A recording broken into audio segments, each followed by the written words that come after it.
시청자 여러분 안녕하십니까? 최종 후보 한동훈과 김문수 투표율이 50.9%밖에 되지 않았습니다. 작년 전당대회 대표 경선 때하고 거의 비슷합니다. 3년 전에 윤석열, 홍준표 그때의 투표율에 비해서 10여 포인트나 낮습니다.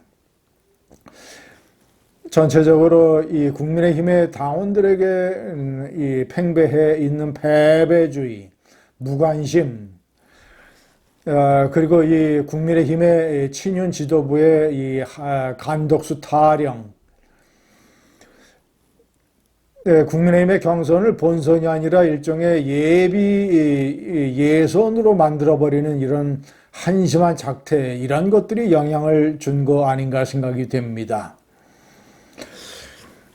자, 어쨌거나 그런데 이 투표율이 지난해 전당대회 때와 비슷하다고 하는 것은 제가 판단할 때는 당시에 63%의 득표율을 보여줬던 한동훈 후보, 한동훈한테 쏠렸던 어떤 열풍, 태풍, 그런 열정이 그래도 어느 정도 이어지고 있는 것 아니겠는가. 투표율이 낮으면 어떤 투표에 대한 이 대상에 대한 후보에 대한 충성심과 열정이 높은 그런 당원들이 더욱더 투표를 더 많이 했을 것으로 보입니다. 그러면 현재 공개되지는 않았습니다만은 나름대로 이 책임당원들의 투표에서 작년 63%의 추억이 상당 부분 그래도 재현될 가능성이 있다, 이렇게 보여집니다. 자, 시청자 여러분, 이제 5월 3일 최종적으로 발표되는 그 최종 결과를 기다려야 될 것 같습니다. 제가 썸네일 제목에도 붙였습니다만은 역사의 생수 대 역사의 폐수의 대결입니다.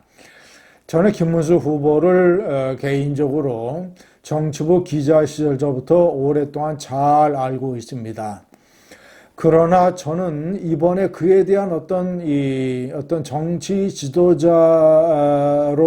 신뢰를 완전히 접었습니다. 이번에 윤석열 탄핵에 대한 어떤 생각을 갖느냐는 그 사람의 정치 지도자 이전에 한 사람의 어떤 74세 인생을 산 사람으로서의 인생관, 철학, 그리고 세계관, 가치관, 그리고 정세 판단 능력, 이런 것을 다 압축해서 보여주는 가장 중요한 계기였습니다. 윤석열의 계엄을 어떻게 보느냐, 윤석열의 비겁과 거짓말과 교활을 어떻게 보느냐, 그런 윤석열에 대해서 탄핵이냐 기각이냐 어떤 생각을 가지고 있느냐는 한 인간의 인생으로서의 정체성을 판단할 수 있는 아주 결정적인 가늠자가 됩니다. 세상에 대한 가배의식으로 미친 계엄질을 저질러서 국민들로 하여금 실체적이고 정신적인 고통을 지금도 겪게 하고 그리고 국가적으로는 정치, 외교, 사회, 경제적으로 막대한 손실을 현재 진행령으로 끼치고 있는 그런 윤석열이가 다시 대통령 자리에 복귀해야 한다고 주장을 했던 김문수. 헌재의 8대0 파면 결정이 민주주의가 아니다라고 질타를 했던 김문수. 국민이 뭘 생각하는지, 국민의 80%가 찬성하는 탄핵에 대해서 왜 반대를 했는지, 만약에 윤석열이가 복귀를 하게 되면 어떤 결과와 폐해가 생기게 되는지, 이런 것에 대해서 너무나도 무지하고 안이하고 정신적으로 게으르고 역사적으로 철두철미하지 않고 그런 김문수에 대해서 신뢰를 완전히 접었습니다.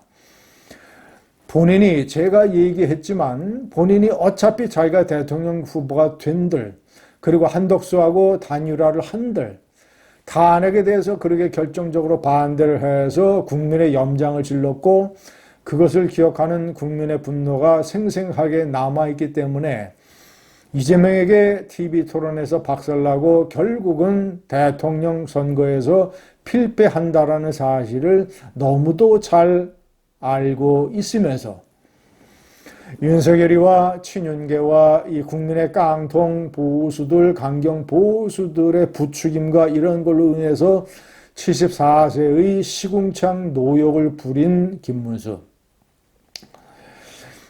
제가 처음부터 시작을 했습니다만은 독배를 마시지 말고 버려라.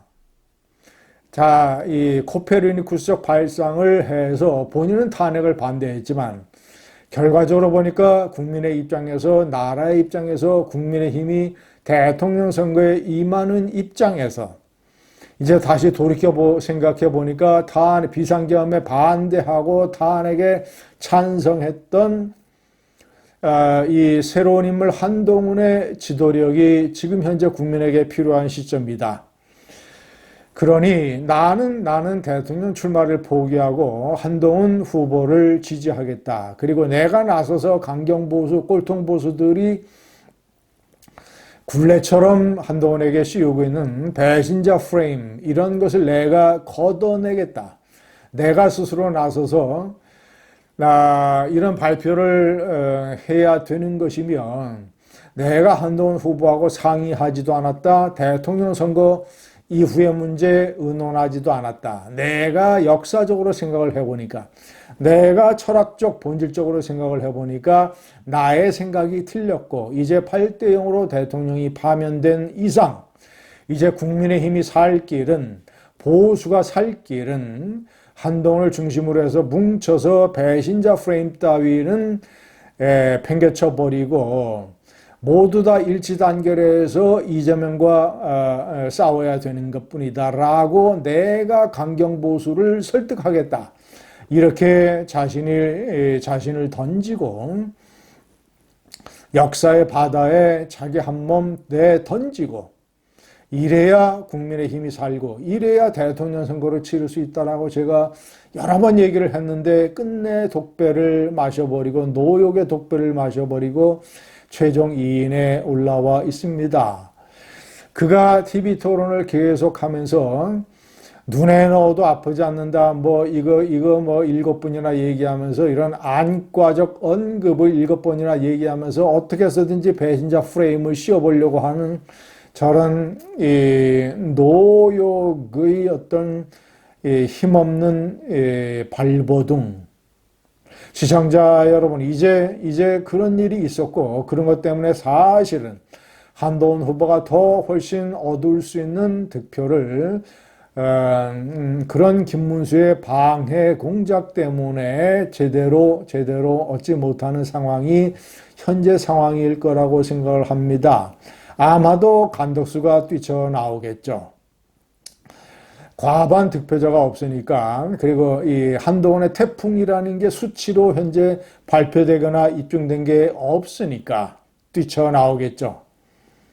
시청자 여러분, 김문수는 여러 번 얘기했듯이 자기 자신이 먼저 가서 손을 내밀어서 단일화를 하겠다라고 마음먹고 있습니다. 그런 식으로 쇼를 하겠다고 나서고 있는 것이지요.